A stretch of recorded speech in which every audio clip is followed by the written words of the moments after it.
Hang Up and Listen is brought to you by Progressive. Are you thinking more about how to tighten up your budget these days? Drivers who save by switching to Progressive save more than $700 on average, and customers can qualify for an average of 6 discounts when they sign up. A little off your rate each month goes a long way. Get a quote today at Progressive.com. Progressive Casualty Insurance Company and Affiliates. National annual average insurance savings by new customers surveyed who saved with Progressive between June 2020 and May 2021. Potential savings will vary. Discounts vary and are not available in all states and situations. The following podcast contains explicit language. Hide your children.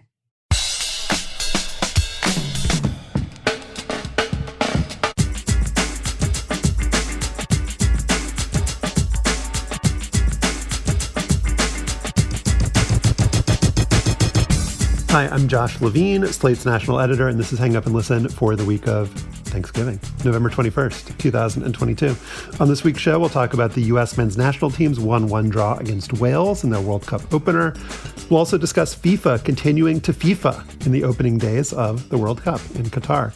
And we'll assess the early season woes of the Golden State Warriors and the Los Angeles Lakers, as well as Kyrie Irving's return to the Brooklyn Nets. I'm in Washington, D.C., and I'm the author of The Queen and the host of the podcast 1 Year season finale. Coming up this week with the show from our own Joel Anderson. Check it out. Hey, Joel. Oof.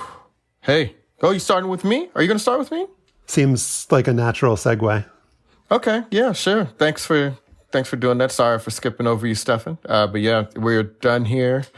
The episode should be out in another couple days, and I'm just so glad to be done with it. But I think people will enjoy it. A Thanksgiving week treat for the whole family. It's a really great episode. Also in DC, not hosting a 1 year episode at all, which we're going to have to address with him off the air. It's Stefan Fatsis. He's the author of the books Wild and Outside, Word Freak, and A Few Seconds of Panic. Hello, Stefan. Just waiting for an invitation. I mean, I'm sitting here, just been waiting. We should close a few loopholes from last week. One, I know people are wondering what happened in the Ivy League. No four-way tie. No four-way tie. Penn held up its end of the bargain, Joel. Beat Princeton. Harvard could not beat Yale. That would have made a four-way tie. No tiebreakers, no playoffs in the Ivy League. So, alas, Yale is your sole Ivy League winner. I want somebody to explain to me one day why Harvard isn't better at sports. There's no excuse for it. Pretty good at sports, actually. Are they? Yeah. Really? Yeah, they're pretty good at sports. Okay. Well, maybe they're not good at the sports I care about. Yeah. I mean, no one's going to be pretty good. No one's going to be, good at football in the Ivy League. Deion Sanders to Harvard? Huh? Never know. Yeah. The other was, we got to talk about TCU this week. I know Joel was 11-0. Was watching TCU. Not football, though. Women's soccer team made it to the Sweet 16 of the NCAA tournament. I'm impressed. I mean, we have a great, robust, deep athletic program. Great baseball team. Better than Harvard. Volleyball team got a new coach. It's good out there. Basketball team, Sweet 16. A team that's ranked in the top 20. It's a lot to like about TCU right now. Can't lie. In our Slate Plus segment, we are going to talk about the greatest snow football game that never was in Buffalo this week, and our views in general on cold weather and football and snow. And Stefan might also talk to us about his childhood football career. To listen to that, you need to be a Slate Plus member. You get bonus segments on the show and others, ad-free shows. You get to support us, which gives you a warm feeling in your heart around Thanksgiving. Slate.com/hangupplus. That's slate.com/hangupplus. The U.S. men got off to a flying start in the first half of their World Cup opener on Monday night in Qatar, with Tim Weah slotting one home off an assist from Christian Pulisic to give the USMNT a 1-0 halftime lead over Wales. But that advantage wouldn't hold up as Wales mostly dominated the second half and got the break they needed when Walker Zimmerman plowed through Gareth Bale in the box. Bale drove home the penalty, and at the final whistle, it was 1-1 in a game the U.S. will likely regret not hanging on to, with a matchup against England coming on Black Friday. Joining us now from Austin, Texas is Eric Betts, who's covering the World Cup for Slate. Welcome, Eric. Thanks, guys. So before the tournament, you wrote an optimist take and a pessimist take for Slate. This game seemed to have the optimist take and the pessimist take all neatly wrapped into a first half and a second half. What did you see in the game?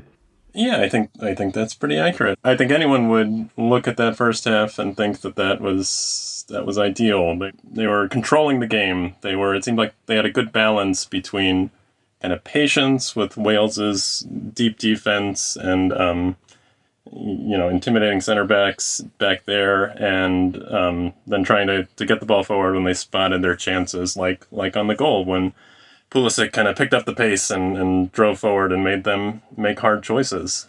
So that was all good. And then the second half was obviously, I don't know, it felt a little bit like a young team kind of thing. Like, Wales came back and the U.S. couldn't figure out how to grab hold of the game again.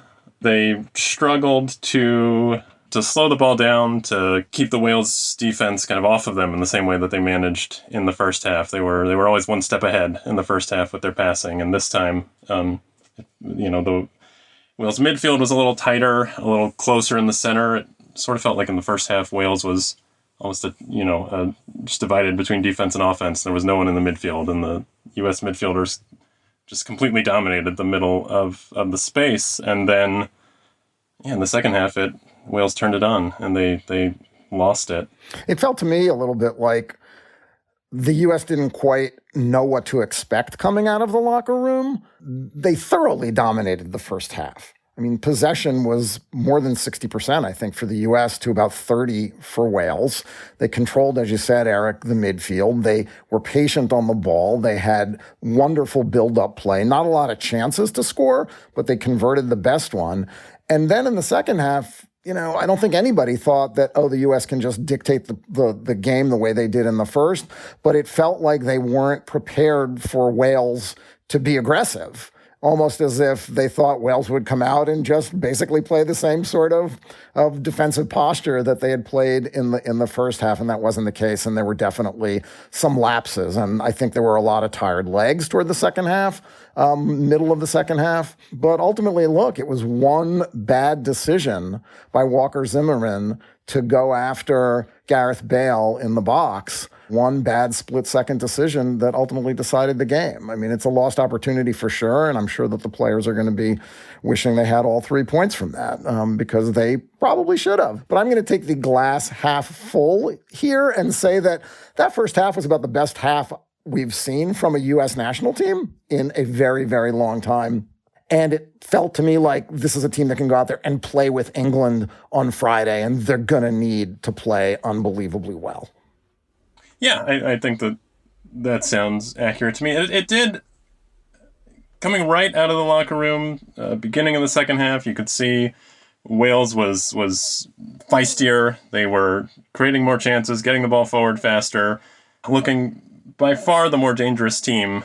You're right. It comes down to that one unfortunate moment by Zimmerman, because it did for, 8 to 10 minutes before the penalty, it did sort of feel like the U.S. was fighting back. They weren't dominating like they were in the first half, but it had changed into more of an even contest, a battle back and forth, ball going end to end. And you're right. It was ultimately on the scoreboard. It was the one silly mistake by Zimmerman. He had plenty of time. Bale was not preparing to shoot. He did not have a ton of support. It just felt like, Zimmerman ran out of patience with getting pushed back by Wales and tried to cut one out way too early and was, kind of outsmarted by the wily veteran Bale. So, Eric, I'm come to this as, third in line in terms of maybe my soccer knowledge here. And so, but the thing that I've always noticed, been following the men's national team and, looking at people tweet about it during games, is that everybody kind of comes into the match with the understanding that, for a college football analogy, that the U.S. men's national team is not Georgia, right? And then get surprised when they play a little more like, I don't know, Texas. And I'm looking at your piece published in Slate. It says, inconsistency is not inexcusable. Every team plays poorly some of the time. Many do so relatively often. The trouble for this iteration of the USMNT is that it hardly ever wins a game in which it doesn't play well for the entire match. Is this not the capsule summation of what the hell just happened this afternoon? Yeah, I think that's fair. And I think that, going on in the rest of that, I sort of talked about their inability to score goals and to create chances when they are not on the front foot, when they are not dominating. And yeah, if they could have, put one of the set pieces on target when they were getting overrun early in the second half, that would have absolutely, changed the game and maybe deflated Wales and totally given them a leg up on that. But they just never seemed to have much of a chance of doing that. They need, it feels like they need to be playing well and to be controlling things and to be having it go their way in order to score and create chances. And so you could see it. They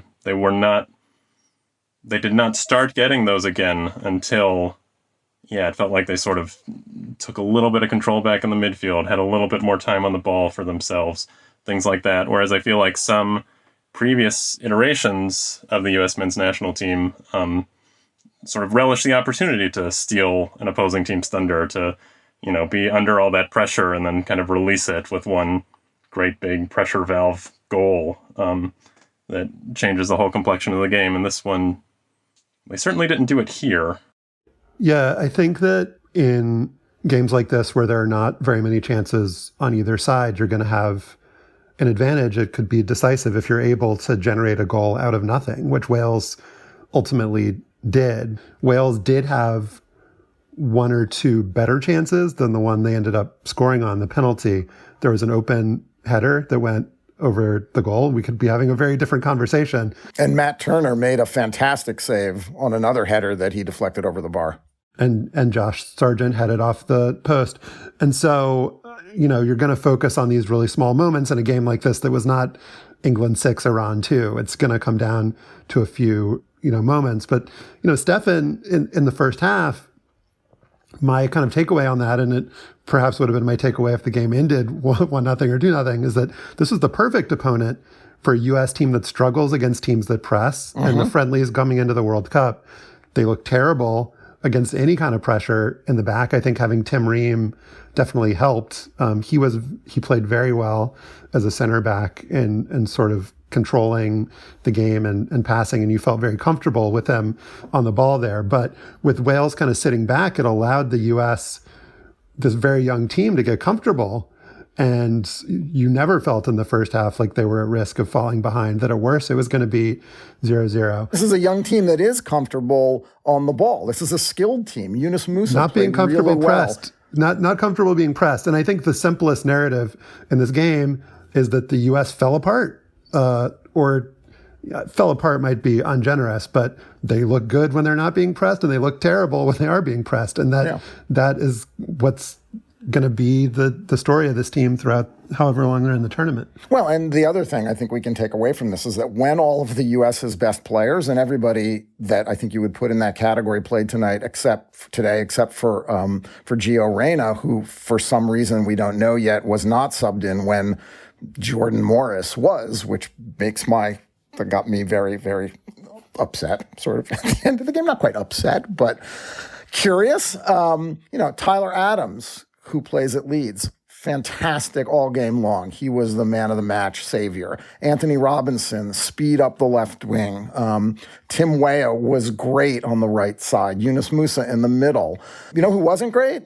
Christian Pulisic. I mean, his corner, except for the goal where he fed Tim Weah with a beautiful ball slid through, he was pretty bad on corner kicks and free kicks, and he felt tentative to me with the ball, particularly going up against the Welsh defense. I agree with that. I think he hit the first defender on the first 2 or 3 set pieces that he took in the first half, just right into the first Wales guy. I think, on the assist, he was pushing the pace. He was moving with the ball. He was, forcing Wales to scramble. And that's where he's at his best. Dangerous. But too often he sort of gets the ball and stands there and kind of surveys it like he's at the top of the key, waiting for people to move. And then when that happens and when he starts to run again, too often we see it, poked away from behind, or he's, the defense kind of catches up to him like that. So, yeah, I think the U.S. needs to see him push the pace more, kind of seek out those moments when he can. He's not always going to pick the right one necessarily. Sometimes he'll go faster than his teammates are ready for when maybe they need to slow it down. But right now the balance is off on him. Yeah, he needs to get it moving more, because we see how much more dangerous he can be when that happens, as was the case on the goal. So, Eric, they play England on Friday, and I'm not a person that believes in momentum, right? Like, I know that this is not a real thing that actually happens, but it's just hard to look at the way that people have sort of responded to the loss. And the loss, Joel? We lost. Okay, the tie. It feels okay. There you go. It's a tie that feels like, it's a draw that feels like a loss. At least from the judgment of other people. I don't know, Stefan. You just behind the curtain, everybody. Before we came on, Stefan admitted that he was crestfallen. He was very hurt. So, like, if it was just a draw, there'd be no need for you to be sad. Yeah, man. No, that's a bummer. I mean, because it means so much. Because both of these teams now have to play England. They both conceivably could lose. And then it could conceivably come down to goal differential, assuming they both beat Iran. England beat Iran 6-2. And you don't want to let it come down to that. I mean, the United States has never lost to England in a World Cup. Beat them in 1950. Tied them in South Africa when I was in the stadium.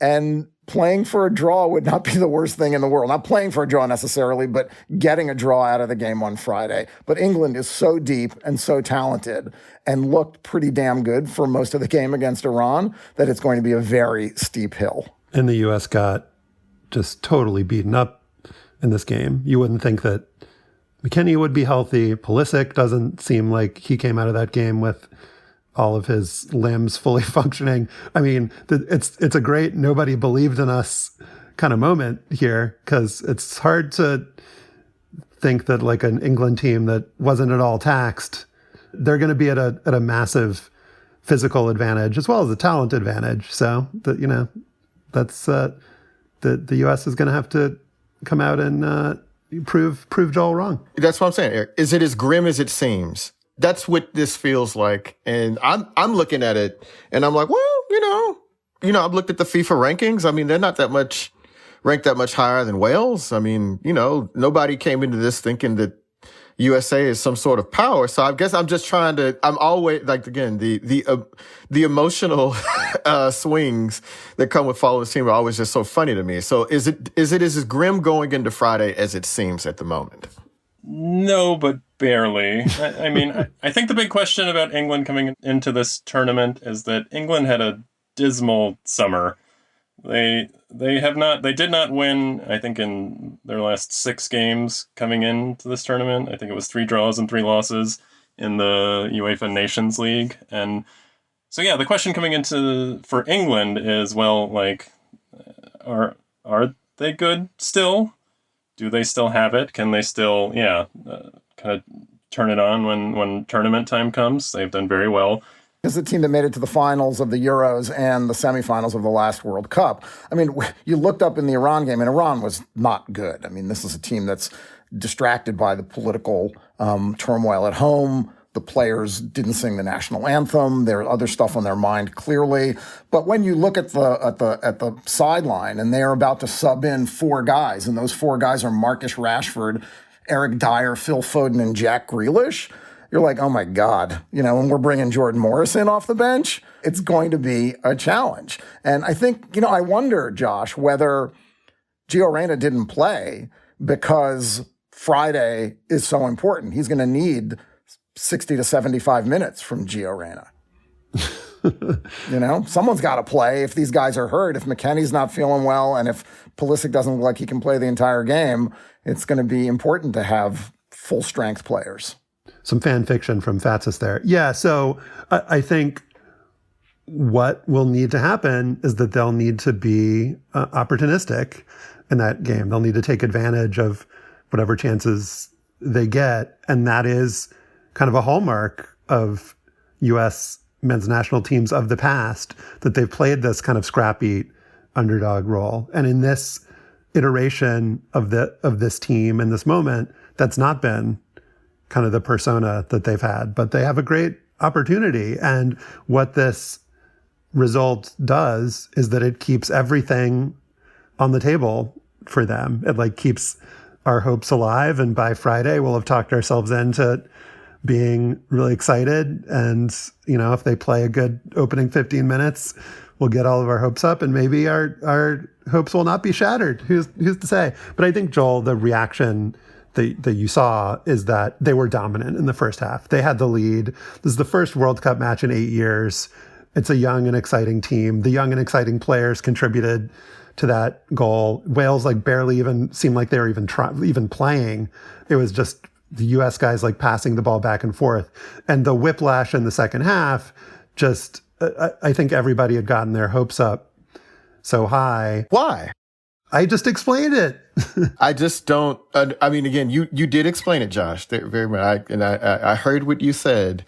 But again, people know what this team is. They know how it is presently constituted. They know about the history of the USMNT's program. They also know that like soccer is two halves, like in a game where the margins are so small. Like, I mean, one goal means so much, but it's also a very small margin. Anything can happen. Like, I can't imagine looking at one half of soccer, knowing everything you're supposed to know about this team and the game itself, and being like, yeah, man, can't wait. I'm going to tell you why, Joel, and here's exactly why. Because we have either talked ourselves into a little bit, but also we recognize the reality of this current iteration of players, which are, this is the best group of American soccer players ever as a collective. And we haven't seen that collective perform together at the level that they performed in that first half. So for me, it was, you know, the really optimistic take on the first half was like, yes, this is how this group of unbelievably talented guys, many of whom play in the top levels for great teams in Europe, has the potential to play. And they are doing it, they're peaking at exactly the right moment. And God, I hope we can carry this forward. You come back down to earth in the second half because, yeah, look, Wales has players that are unbelievably world-class too. I mean, not as many as England, maybe not as many as the United States, but they are good. But what we saw in the first half was the fruition of the promise and the feeling. And this is what soccer often is about, Eric, right? It's the feeling that, okay, if we put this together, we can compete. And they put it together for 45 minutes. We were thinking with our hearts and not with our heads. We are inexperienced as World Cup fans now. It's been 8 years for most of us American fans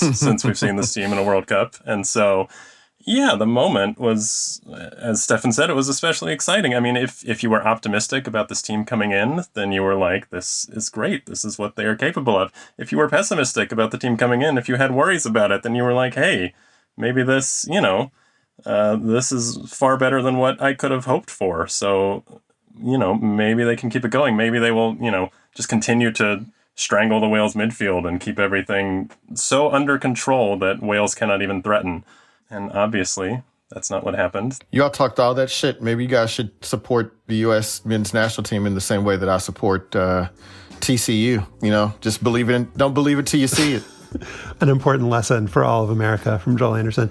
Eric, thanks so much. You can read Eric Betts's coverage of the World Cup in Slate. We'll be linking to it. We'll be reading it. And we'll all obviously have our hopes up again for the first few minutes of the England match on Friday. Eric, thank you. Thanks, guys. Up next, FIFA is FIFA in Qatar.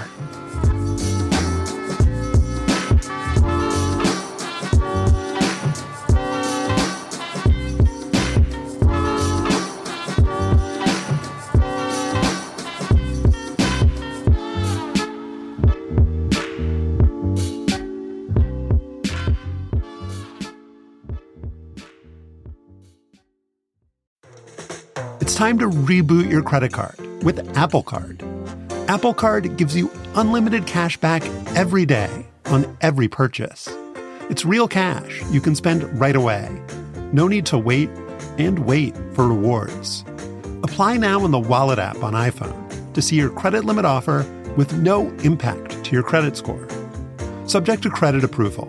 Daily Cash is available via an Apple Cash card or as a statement credit. See Apple Card Customer Agreement for terms and conditions. Apple Cash Card is issued by Green Dot Bank, member FDIC. Accepting an Apple Card after your application is approved will result in a hard inquiry, which may impact your credit score. The Men's World Cup finals kicked off on Sunday with the host country, Qatar, completely outclassed in a 2-0 loss to Ecuador. If you were watching on Fox Sports, you would have enjoyed drone shots of Al Bat Stadium rising majestically from the desert, and multiple showings of a promotional ad about the greatness of Qatar. You also would have heard Fox Sports reporter Jenny Taft promoting her softball interview with a Qatari official. But when I walked inside Al Bayt, I did understand the culture that the Qataris are so proud of. And just a couple days ago, I was fortunate enough to interview Hassan Al-Tawadi, the Secretary General of the Supreme Committee, who was instrumental in bringing the World Cup to his home country. He was very welcoming. And trust me, he's excited for the world to understand what Qatar has to offer. What Fox did not offer from Taft or anyone else from their elaborate waterfront set was, well, a discouraging word about this World Cup, from Qatar's woeful treatment of the migrant workers who built the stadiums, roads, and hotels, to the news that Qatar's authoritarian government at the last minute banned the sale of beer at stadiums, which led Ecuadorian fans to chant "Queremos cerveza" during the match. Joel, I didn't even mention that half the stadium apparently emptied out long before the finish, or the bizarro news conference in which FIFA boss Gianni Infantino declared, "Today I feel gay." If it wasn't already, it's clear that actual football matches won't paper over FIFA's craven decision to bring the World Cup to a tiny, rich, non-soccer nation. Yeah, I mean, I think that FIFA and Fox are counting on the same general malaise to human rights violations and general authoritarianism sweeping the globe. That, we've sort of gotten used to horrible things happening to people all over this world, and us sort of looking past that. And that even goes to some of the previous sporting events we've staged. I mean, Russia, China, whatever, right? Like, we know that these governments engage in things that we say we don't support, but we're not, FIFA and Fox said, hey, people still turn in and watch that stuff. So if we just keep forcing it on them, they probably won't do much about it. And they believe, in fact, they know that soccer fans care about soccer a lot more than they care about anything else when it comes to watching games. But that's not unique to soccer, right? Like, I order packages from Amazon. I know what sort of worker rights violations are going on there. I buy coffee from Starbucks. I know that they're cracking down on unionization efforts. I used to shop at Walmart. I watch and support college football, which, I find to be a hugely corrupt, racist enterprise that strips hundreds of millions of dollars in value from young black athletes and their families. But I watch it, right? And so once we've gotten to the point that someone has committed the World Cup schedule to memory, sat down on their couch and cut on their TV, they're understanding that you've already accepted the bargain, that there's only so much that what's happening and being said on Twitter will filter through your information diet, that you won't even think about the Qatar Airways ads. You won't think about how those stadiums got made. You won't think about the gay players and fans who aren't willing to take the chances with the Qatari government that, say, Grant Wall will. Our friend Grant Wall, who wore a shirt in support of LGBTQ communities and was told he'd have to take it off. And hopefully he's okay and will remain okay. But they're counting, understandably so, on the idea, Josh, I think, that the games are going to be on TV. We're going to watch that, and the hell with anything else, right? Kim McCauley, the soccer writer, had what I thought was an interesting tweet, which was, my favorite thing about the World Cup is that it's basically reverse sport washing. The vast majority of the world had no opinion about Qatar 10 years ago and now hates them. It'll be really interesting to see if the bet that the Qatari government made here pays off. $200 billion bet. Yeah. And the thing about, the politics, and are we going to talk about the politics and all of the things that aren't soccer? It's baked into this event in a way that in a lot of these events that we can should criticize, it really isn't. Like, it's to a degree here where, like, the fact that we're playing this event now instead of in the summer, like, if you want to talk about that, then how can you talk about that without talking about the politics that went into this event? The whole reason that it's in Qatar is because of bribes. And people have gone, there's a huge Justice Department investigation of that. And so if you choose not to talk about that, then that's obviously something that's inextricable from the tournament. And so you're making a choice there as well. And then this armband controversy, which I think is it's a small thing, but is just so it so exemplifies everything about this tournament and the choices that big and small actors are making. I think 7 teams were going to wear armbands that said "One Love" on them, and then FIFA said, if you do that, we'll give the player who's wearing the armband a yellow card. Then they're like, all right, I guess we won't wear them then. I mean, but again, this didn't happen at the last second, the teams deciding to do this. FIFA knew that the teams, and these are 7 European teams, including England and Wales and the Netherlands. The Netherlands were the first team to come up with the idea. They had said they were going to do this in September. So the fact that this happened at the very last second, Josh, the thing that happened at the last second was saying that they would get yellow cards. Yeah. And similar to the beer thing, which happened at the last second, which indicates that the Qatari government stepped in at the last second and said, FIFA, you need to do something about this. And this, like the beer and like so many other things, and particularly FIFA's own statements, which I want to get back to Infantino's crazy press conference. FIFA exploits politics when it's convenient for them to do so. They love to talk about how football has the power to change the world. One of the justifications for bringing the World Cup to Qatar, for giving the World Cup to Qatar, bribes aside, was that this would help Qatar come into the modern world, help the Middle East join the rest of the world in celebrating the game and becoming part of the global community. That's how FIFA justified, right, giving the World Cup to Qatar. What FIFA actually does is drag the whole world down to its level. Yes, and that's the flip side of this. So it exploits the politics when it's convenient to do so, and then when it becomes thorny, it says, no politics, please let us just celebrate soccer now. And it exposes their hypocrisy more clearly than if they had done nothing and said nothing in the first place about how magnanimous and how, FIFA deserves the Nobel Peace Prize. Well, so is this the end then of that fantasy, that particular sort of romanticism that these sort of large sporting events, the Olympics, the World Cup, whatever, that they can bring people together and that they can bring countries into the quote, modern world or the modern era, right? Like, wouldn't this, as much as anything else, finally show that is a lie? Give truth to the idea that, like, no, man, like, no matter what you do, we're just staging sports. We're just staging games here. These are just games. This is just sport.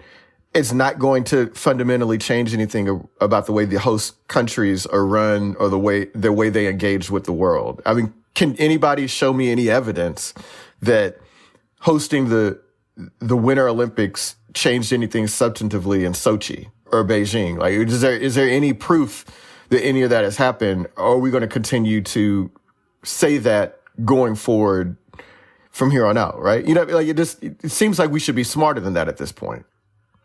Yeah, I mean, I think that myth has been shattered many Olympiads and World Cups ago, and the people that are still trying to sell it to a populace that I think is smarter than to swallow it are FIFA, the IOC, and the one entity that I think has really shamed itself the most, because there would be reason to expect more, is Fox.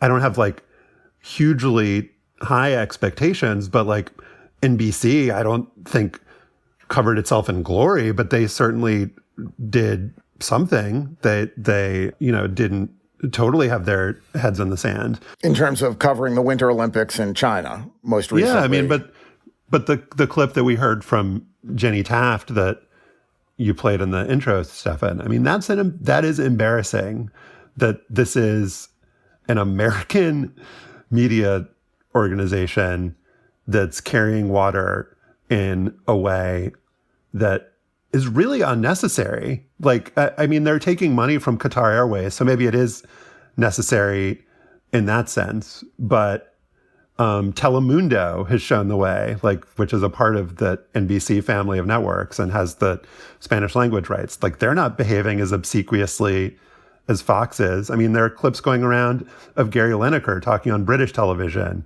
in the kind of introduction to the games, just eviscerating Qatar. And I guess, Joel, to your point, like, if we're all going to watch these games anyway, like, I don't think any media organization is at risk of depressing its audience or suppressing its audience size by saying what we all know to be true. Like, if you're going to get the audience anyway, then why don't you just tell the truth? Well, right. Why don't you just tell the truth? And why don't you just tell FIFA and the host country, Qatar, that we're going to do this? FIFA is, and the IOC similarly, depends on the hundreds of millions of dollars that American television networks give to them.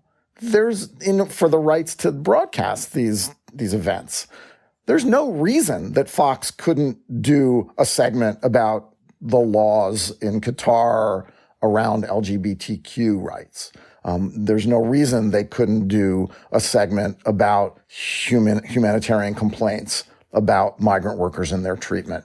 There's no reason for them to pretend that this is like a Potemkin World Cup.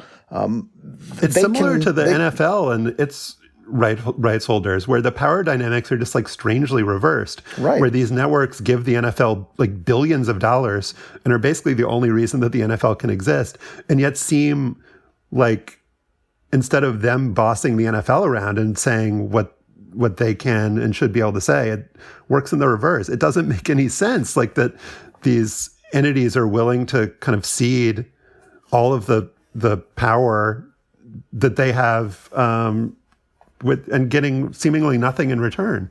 Well, Josh, I mean, because once you've already made the decision, then I think Qatar or whoever else, these other entities, they know that they can call your bluff because you're not going to take the game away, right? You're not going to not broadcast. Because at that point, you've spent the money, you've made the commitment. And so I guess Qatar anybody can call anybody's bluff. And it's interesting to see who's actually calling. Right. And I guess who's being Qatar's called. bluff would be unplugging the cables from the stadium. Or they're just like, you all don't need beer. Fuck that. And what are you going to do about it?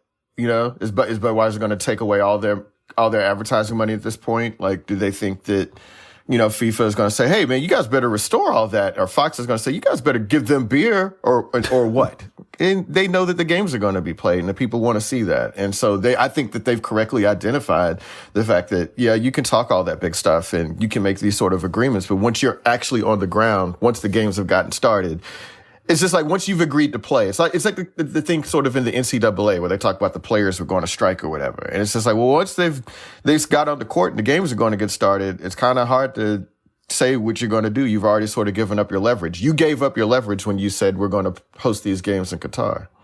Except that FIFA does have leverage. It could choose not to cave in to political pressure from an autocratic state that it awarded the right to host this global event that billions of people care about. Instead, we get FIFA President Gianni Infantino defending and apologizing for Qatar at this crazy press conference last week where he talked about how his working class parents emigrated to Switzerland from Italy. He said, and I still can't get over this, today I feel Qatari. Today I feel Arab. Today I feel African. Today I feel gay. Today I feel disabled. Today I feel a migrant worker. Of course, I'm not Qatari, I'm not Arab, I'm not African, I'm not gay, I'm not disabled, I'm not really a migrant worker. But I feel like them, because I know what it means to be discriminated, to be bullied as a foreigner in a foreign country, as a child at school. I was bullied because I had red hair, and I had these red, how do you call them? Freckles. Sorry? Freckles. Freckles. You see, I don't even know the term. I was bullied, of course, for that. Just astounding. Homosexuality is against the law in Qatar. Migrant workers died building the World Cup. But yes, tell us about your red hair and how you call them freckles. But another clip from Infantino also deserves listening to. I think for what we Europeans have been doing in the last 3,000 years around the world, we should be apologizing for the next 3,000 years before starting to give moral lessons to people. He's right that the white West has plenty to apologize for, but Infantino's comments were designed to give Qatar a pass for its human rights violations, its backward laws, and also the corrupt way that it obtained this World Cup. And if you read about or watch what the Iranian team has been doing before their opening game, 6-2 defeat to England, players refusing to sing the national anthem in solidarity with the protest movement that's sprung up in the country after the Iranian Kurdish woman died in custody for the crime of not covering her hair. And James Montague in The Athletic had a really good history of the Iranian team and protest and how the team has, worn in the World Cup in the past green armbands in solidarity with protesters, has players have spoken out or not spoken out about women not being allowed in the stands of stadiums. And, there were calls to potentially ban Iran from the tournament. And just the way in which it's not just that politics is kind of woven in to the event. It's like in Iran, soccer is politics. It's been at the center, the national team, the players, the fans, the protests around the games has been at the center of the country's history for the last 4 decades. And I think it's more kind of stark and clear in Iran than in other countries. But it's the same kind of all around the world. And so the kind of enforced naivete or the kind of telling us that what we know to be true isn't true and that we're stupid for thinking it, it's just kind of being treated like children. And Fox is obviously consenting to that.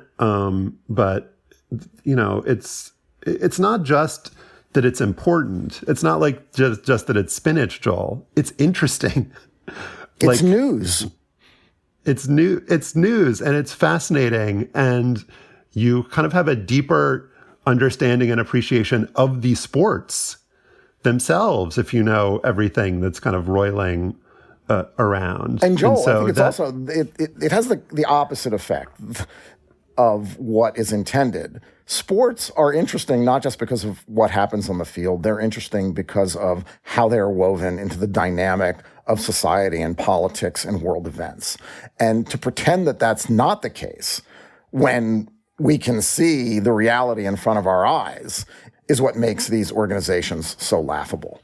Yeah, I mean, I think you all make really good points there. I guess the thing is that we can be of two minds about it, right? That this could be a huge multi-billion-dollar effort at sports washing, which thus far, the Qatari government seems to not be all that interested in because they've been so defensive publicly and engaged in FIFA and joining them in their defensiveness. Or you can use sport in much the same way as the Iranian national team has to shine light on atrocities or injustice around the globe, right? And to that latter point, the thing that I would ask is, do you think any migrant workers that are there in Qatar or their family members who They had somebody that left India and went to Qatar to help build that stadium, and now they don't know where they are. You know, that person has been disappeared or whatever. Or do you think, you know, gay people or any other persecuted peoples around the world feel better for soccer happening somewhere? I just always think that is a stretch. And, you know, like, none of us are really prepared to do what is required to make a real stand here. And it's questionable whether or not, you know, not participating in the event at all or not supporting it at all would do anything. But I just think that we want this to be, to mean something, to mean more than what it is. But at the end of the day, it's just soccer, and we're just watching soccer, and we're sort of papering over the rest of it. And it makes us feel good. I mean, it's the same thing. Like, when I talk about football and I say, well, I got to acknowledge that concussions are a real problem here. But I'm still going to watch it, right? And I think that's just the rest of us right now. Like, we know that we're sort of limited in what we can do as actors in the world. And so we sit idly by and sort of watch this. And I'm looking at right now soccer, and I cannot help but think, man, a lot of people died to make that fucking stadium, man. And what are we supposed to do about it? I don't know. Up next, we'll talk about Kyrie Irving, the Golden State Warriors, and the start of the NBA season.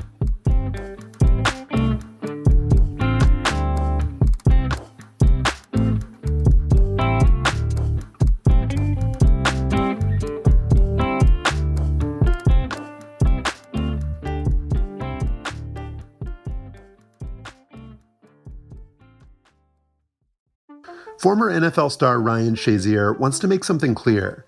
When doctors told him he would never walk again after a devastating on-field injury, it wouldn't be his last play.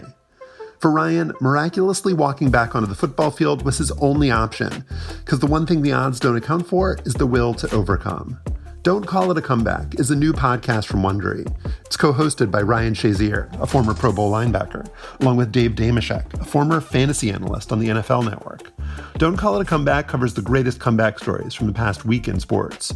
Stories like Albert Pujols' resurgence to join the 700 Club, and major culture moments like Rihanna headlining the Super Bowl halftime show.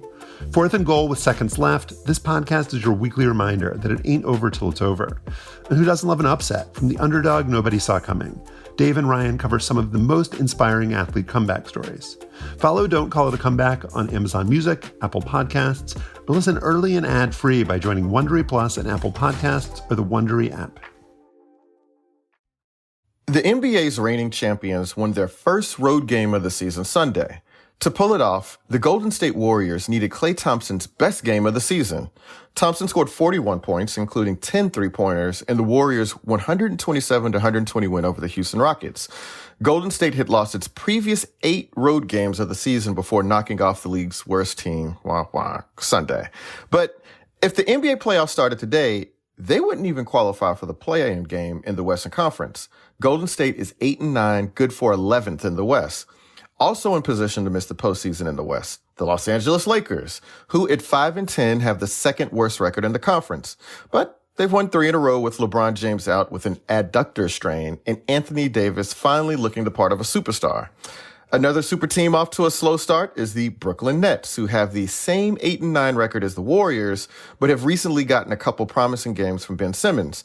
They've also welcomed back Kyrie Irving from an 8-game suspension for failing to apologize for sharing anti-Semitic material on social media. But Josh, that's a mouthful. Let's talk about the Warriors first. Steph Curry rarely played better, which is a crazy thing to say. He's averaging 32, 6, and 7 on shooting splits of 53, 45, and 90. And yet the Warriors are still struggling. Who's to blame? The Warriors starting lineup is as good as it's always been, as it's ever been. And it seems like they're just having a lot of trouble integrating the younger players who are supposed to be their salvation during the long regular season. The 82 games is a strain for an older team like the Warriors or like the Lakers. The Nets, I guess, are older too. And so you need a lot of depth to make it through, players that wouldn't necessarily play a huge role in the playoffs, but can get you to the playoffs. And the Warriors had this young crew that they were relying on. They got rid of, they didn't necessarily want to, but for salary cap, luxury tax reasons, Otto Porter is no longer there. Gary Payton II is no longer there, but they had these reinforcements of Moody, Kuminga, Wiseman, and those guys are not playing very well. And anytime that the starting five is not on the floor, it seems like the Warriors go completely in the tank. But they're also really bad defensively. I think apart from even the younger players, we can't just blame that on James Wiseman, who seems like is just not very good at basketball at the moment.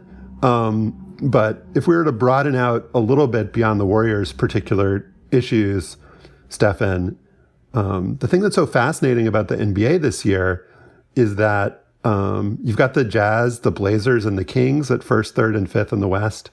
You've got the Pacers and the Wizards, top six in the East. Some of these teams, like I think the Blazers and Kings wanted to be good. Some of them, it seemed like were tanking. What is it, bricking for Vic, Joel? Yeah, brick for Vic. And it just seems like the standings are topsy-turvy in a way that they really haven't been in the NBA maybe in our lifetimes. It's obviously early in the season, but the storyline with the NBA, I think accurately, has always been the teams with the superstars, the teams with the best players, and the teams you kind of think are going to be good going into the season, barring injury, are going to be good. But this year, no one would have predicted these standings, and it's really, really interesting. It is really, really early, as you pointed out, though. It's, we're barely, a fifth of the way and a little over a fifth of the way into the season.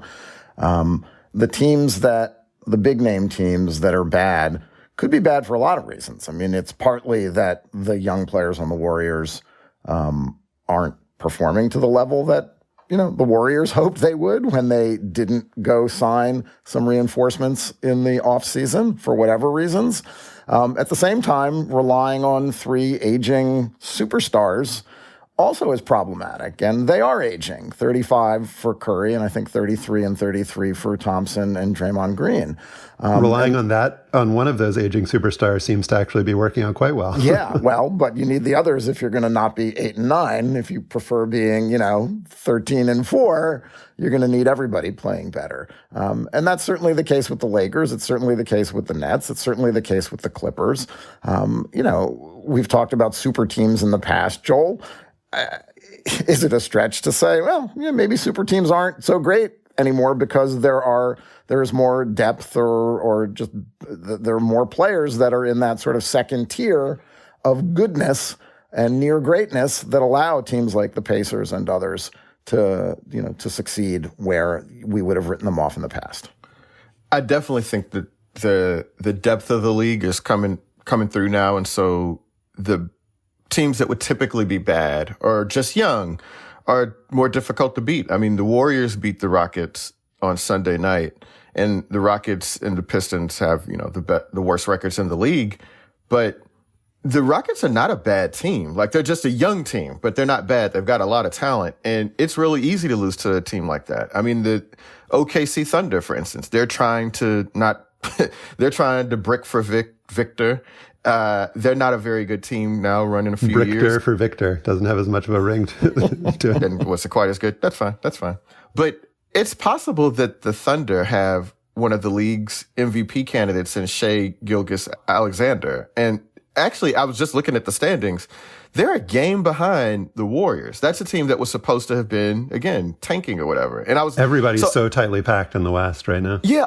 Oh, and actually, let me just, like, if I gave you this grouping of 4 teams and I told you, is this the top 4 or the bottom 4 in the playoff standings, you probably couldn't guess. But the 8th seed, Philadelphia 76ers at 8-8. The 9th seed, the Brooklyn Nets, 8-9. The 10th seed, the Knicks, 8-9. I mean, they're the Knicks, so whatever. But in the Heat were conference finalists last year. And they're 7-10, and they're an 11th seed. So, yeah, man, the league is sort of weird right now. And so just to kind of bring it back, I think one of the things, too, is that in addition to the depth of the league, we've devalued the regular season in the NBA so much that it's just tough to read too much into them anymore. And it sort of dates back to the Warriors going 73-9 and losing in the finals, or those Cavs and Spurs teams resting and doing load management. Like, it's early. Some teams seem to be bad. Some teams seem to be good, but we won't really know what these teams are until their stars are all back and playing regularly, playing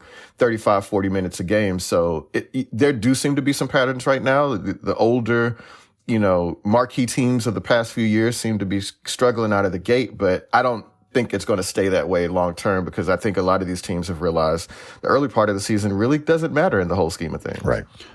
I don't necessarily agree with that. I mean, the NBA regular season has actually never been more important, at least in since they expanded the playoffs, because you can now, there are only 6 guaranteed spots in each league. So the fact that in each conference, the fact that the West is so tightly packed means, the Warriors are 3.5 games behind Utah for first place, while also being in 11th. So they're not really in a dire... Yeah, they're like a week and a half from being in first or second.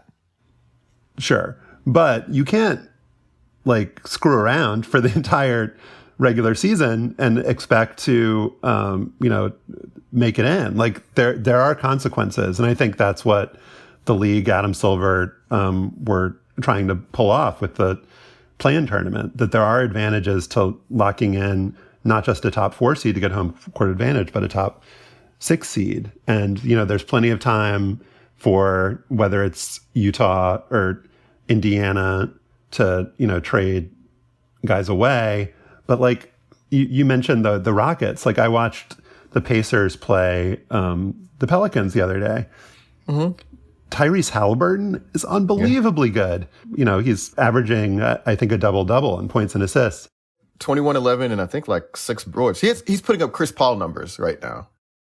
Ben Mathurin, the rookie, coming off the bench scoring 20, is a ready-made NBA, if not a star, a really good piece on a winning team. And then they've got these guys that the Lakers have allegedly been, thinking about trading for forever, Buddy Hield and Miles Turner, who are really good NBA players. And this is a team that going into the year, everyone was saying was going to be the worst team or one of the worst teams in the league. I mean, Utah, similarly, they got Lauri Markkanen from Cleveland, who now looks like a superstar.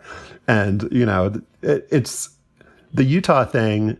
It shows that if you get rid of Rudy Gobert and Donovan Mitchell, the players that you get back are not going to necessarily be bad enough for you to then become bad. And they play really hard. They move the ball.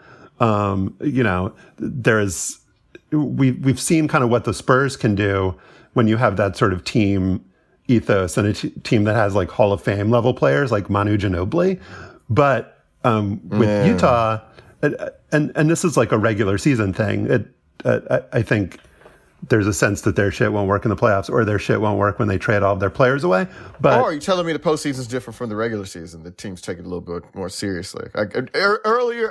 You gotta get there though. Okay, but there's a certain amount that you can accomplish in the regular season with a core of good players who play hard and unselfishly. And I think it's great for the NBA that there are these scrappy teams that are making life kind of miserable and aren't allowing the star-laden teams to coast through the regular season. Isn't it more entertaining to have the standings be all topsy-turvy and to have these, I'm about 1 million times more interested in following the Jazz than I was, on day one. Yeah, I mean, I think it's better when there's a Golden State Warriors team that everybody can sort of, the great teams. But weren't we stipulating that the Warriors weren't going to try? It's not like this. It's not like the Warriors were going to go for 73. You said so yourself. So in that universe, yeah. I think there's 2 pieces of that though, Joel. It's not like there isn't a Golden State Warriors team or a Lakers team or a Celtics team. The good teams are still there, and we're still interested in them because of their current dysfunction. I mean, there's a little bit of a soap opera storyline happening right now where fans are going to continue paying attention to them. This isn't like, the Warriors pre-dynasty or the Lakers during their tank year recently, or the Knicks for the last decade and a half. I mean, there's like genuine interest in seeing what happens with these teams. And you combine that with what Josh was talking about, genuine interest, rooting interest, fan interest, curiosity in seeing how these teams with a lot of really good NBA players are managing to say, fuck it, we're going to go for it. And we're going to be, these guys are all competing for their paychecks, right? So this does not surprise me that, we're seeing these unusual formations of teams, particularly with injuries and aging and roster construction that is required in the super team era. And now we just got to see how it changes, right? We want to see if the Nets are going to be good, if Ben Simmons genuinely is back, if Kyrie Irving will shut up and play basketball. It's shut up and dribble. That you could put it that way. That's a more eloquent way of putting it, Josh. Thanks. So I do think that this actually creates interest throughout the NBA. Plus, you've got the interest in the very bottom of the league because of the desire to get the number 1 draft pick next year to go for Vic. I suppose. I don't know. I mean, I'm a person like many people that get older. I can't watch every NBA game, so I'm not sitting around waiting to watch Lauri Markkanen. So no offense to the Jazz, but I mean, you have a finite amount of time and you want to see great teams, great games. And what I tend to think the NBA, my memories of it over the course of my life, or through the great teams, the teams that are sort of transcendent. So you think of the Bulls, you think of the Shaq Kobe Lakers. Nobody, has anybody, and you know what? I guess I'm just going to take a shit all over the San Antonio Spurs. Nobody is ever like, man, I really remember watching those Spurs teams. That was amazing. Oh, people do say that. Oh, people say that. Come on. Basketball hipsters say that. Indiana Pacers in the 90s. I mean, I don't think, who said that? People said that about the Davis brothers, watching the Davis brothers and Haywood Workman. Are you serious? Indiana fans did. I mean, I want to see Rick Smits's footwork in the paint. He was pretty good. C'est magnifique. Rick Smith's, but no, I prefer to see these great teams. And I think the regular season, despite what Josh says, makes it a little more difficult because you very rarely see all these teams with their great players all at once going for it. People will be missing games or whatever. But you did mention the drama piece of this, Stefan. And as you mentioned, Kyrie came back last night for the Nets, and he was greeted. Kyrie did say that he had an army with him previously, and looks like outside of the Barclays Center, an army of some sort showed up to support him. To be clear, they weren't supporting the fact that he apologized for anti-Semitism. They were supporting his original pre-apology views. Black Hebrew Israelites showed up in force outside of the game. And so I know there's a piece of this where we can talk about the Jaylen Brown tweet supporting them, but I previously had said I thought this was untenable, that there is no way that he could or should be still playing for the Nets. And I'm wrong. Do you guys think when this season ends that Kyrie Irving will still be on that roster playing for this team? Seems that way. Yeah. And I think, the Simmons piece of it, that he has looked increasingly functional as a player, complicates things vis-a-vis their trajectory. I mean, I guess complicates is the wrong word. It makes it seem like they're kind of more plausible, if not as a contender, as like a team that will win, at least be functional on the court and win games. And there was a certain kind of lightness to them with Kyrie away. The Durant seemed like he was having fun, even as he was kind of insulting his teammates, saying you look at this lineup, what do you expect out of us? I think, I guess the possibilities are that Kyrie says and does something that changes things. I guess the possibility of that is probably high, but if Kyrie keeps his mouth shut, then I don't see any reason why he wouldn't be on that team at the end of the year. But I think the possibility of him being unable to keep his mouth shut, as you said, Josh, is really high. I mean, in that same news conference after the game, first before the game, he had a news conference and he sort of apologized. I mean, he issued an apology and then he was sort of not super convincing, saying that I was rightfully defensive, that there was an assumption that I could be anti-Semitic or that I meant to post the documentary to stand side by side with all the views of the documentary. And, after the game, he said, I want to be on a platform where I can openly share how I feel without being harshly criticized. And then he was asked about the Black Israelites demonstration, and he said, that's a conversation for another day. I'm here to just focus on the game. This could go any number of bad ways in the next week, day, month. Right. Think about it. I mean, at what point has Kyrie been a stabilizing factor there in Brooklyn since this all happened? You know what I mean? Like, you can't count on him to show up to games. You can't count on him to do what it takes in terms of taking the vaccine, and now this. So yeah, the season is long. He's going to have to face these mics over and over again. I think the odds of him playing along and doing what he needs to do to make this right are really low. And he talked about filing a grievance against the Nets for his suspension. I guess I think you guys are right, but the factor you're not considering is the Nets' willingness to just pretend like it's not happening. Right. Like he could say or do any number of things, and the Nets could just like. I don't think that's going to be possible, man. I don't think that's going to be possible. But I guess we'll find out. But if he continues to engage and dabble in this sort of anti-Semitism, I don't think there'll be any way for them to pretend it's not happening. Like, I think at that point that they will make sure he's gone. Yeah. Last thing, Stefan needs to apologize for throwing the Celtics into the chaos mix. They're good. There's no chaos. Ime Udoka's gone. It's all good. They're playing well. Okay. Apology made.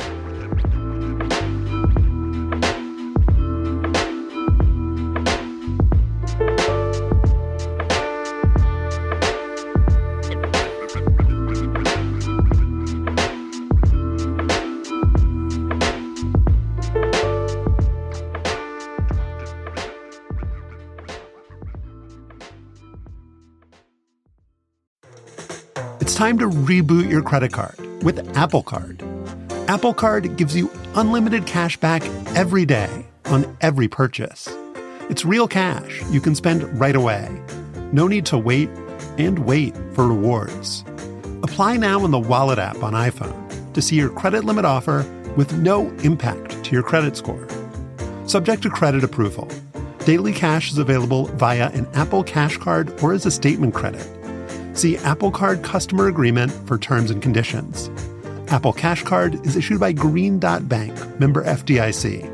Accepting an Apple Card after your application is approved will result in a hard inquiry, which may impact your credit score. And now it is time for Afterballs, sponsored by Bennett's Prune Juice, endorsed by Kenny Sailors, who says it was okay. Prune juice. Snacks are not bad. My parents used to give me prune juice as a kid, by the way. So, yeah. This week, I want to give some shine to an old friend of the show, Otito Ogbonnaya, who joined us in August 2020, right in the middle of the pandemic, before it was clear if college football was going to play any games that season. And he and his teammate Alicia Guidry came for a conversation about the Pac-12 We Are United movement, which was going to demand better testing protocol and conditions for players if they return to play. Can't say much about what happened if the league did what it was supposed to, but it did end up playing that season. And you know what? I kind of lost track of Otito, a Houston native, but last night, watching a few minutes of the Sunday night game between the LA Chargers and the Kansas City Chiefs, and Otito, our boy, he was out there playing, man. I didn't realize that he was a 5th round draft pick. Just this spring, and seems like he's doing pretty well. He's, getting some playing time, racked up a few tackles and stuff. He's early in his career. So I presume that he's got a long ways to go, but shout out to our boy Otito. He was great on the show. We loved him. We really enjoyed him. And I remember after the conversation, I was like, man, I really like that guy. It's not just because he's from Houston. So anyway, Otito, this is for you. So Josh, what is your Otito Ogbonnaya? The major pro tennis tours have finished up for the year, giving the players approximately 0 weeks to rest before everything kicks into gear again in Australia in January, where, incidentally, the unvaccinated Novak Djokovic will be allowed to play after his ban on entering the country for 3 years was overturned by the Aussie immigration minister.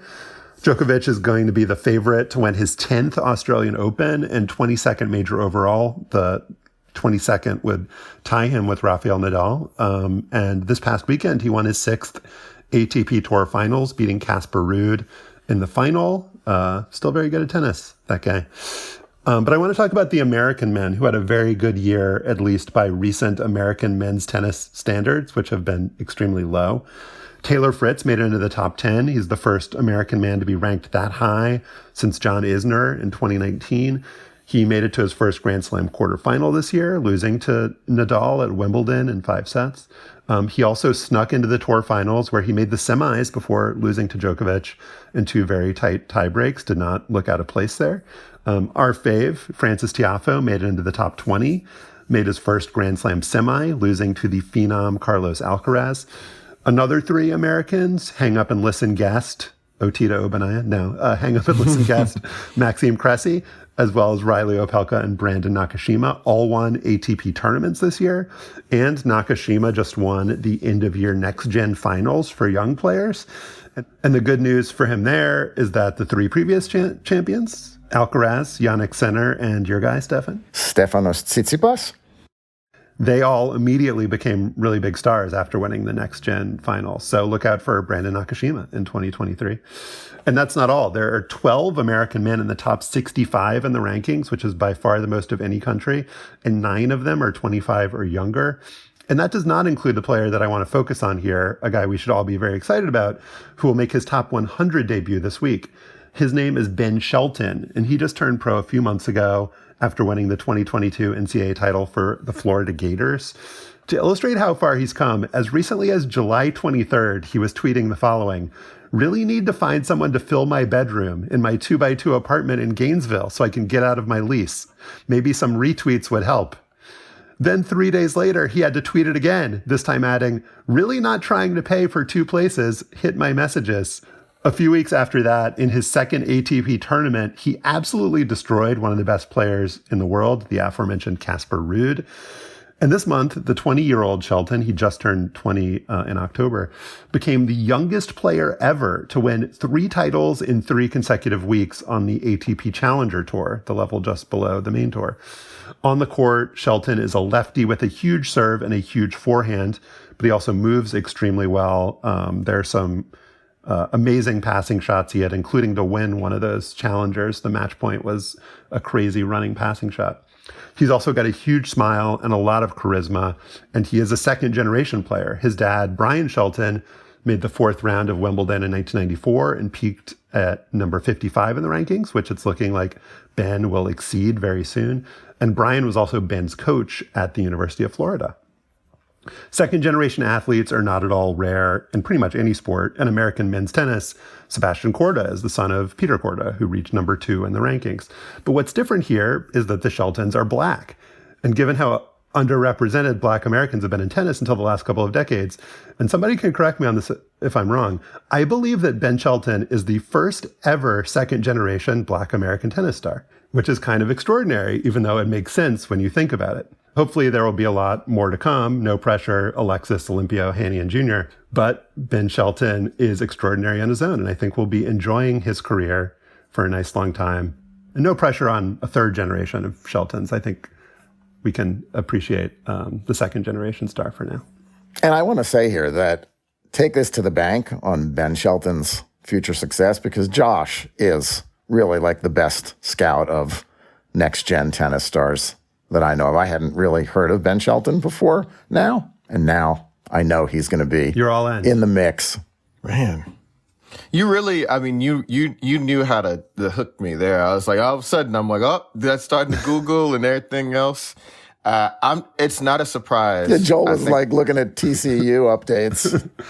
And suddenly, I got to start Googling this guy. What? Yeah. You looked interested when I was talking about the tweets, even before you knew anything from the end. Well, I mean, because can we not all relate to what it's like to break a lease and not want to pay for rent in two places. So that's very understandable. I would love to know what his rent was in Gainesville, though. As somebody who lived in Tampa, a couple hours south, spent some time in Gainesville, couldn't have been that much money. So hopefully he's going to start making that real ATP money, man.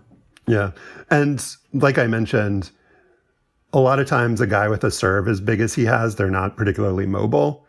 And also just being left-handed is a huge advantage because, players aren't used to playing against the lefty. So big lefty serve and mobile, he's going to be really tough to beat. And with all of his success on the Challenger Tour, he now gets into the Australian Open, into the main draw. He doesn't have to go through qualifying. And at one of these challengers, the guy he beat, Chris Eubanks, who's a good friend of his, said in his runner-up speech, he said to the crowd, hey, crowd of Knoxville or wherever it is, you're never going to see this guy here again. He's never going to be in the minors. He's just going to be on the main tour. So we'll see if he's a big guy too, right? Josh, I'm tall, not huge, but he's 6'4" or something. He's a dude. He is a dude. He wanted to play football. Apparently, his first sport was football, and then they guided him into tennis, which good move. if you can make it without getting hit in the head, you're making a sport without getting hit in the head, you should try to do it. So that is our show for today. Our producer is Kevin Bendis. To listen to past shows and subscribe or just reach out, go to slate.com/hangup, and you can email us at hangup@slate.com. And don't forget to subscribe to the show and rate and review us on Apple Podcasts. For Joel Anderson and Stefan Fatsis, I'm Josh Levin. Remember Zelmo Beatty, and thanks for listening.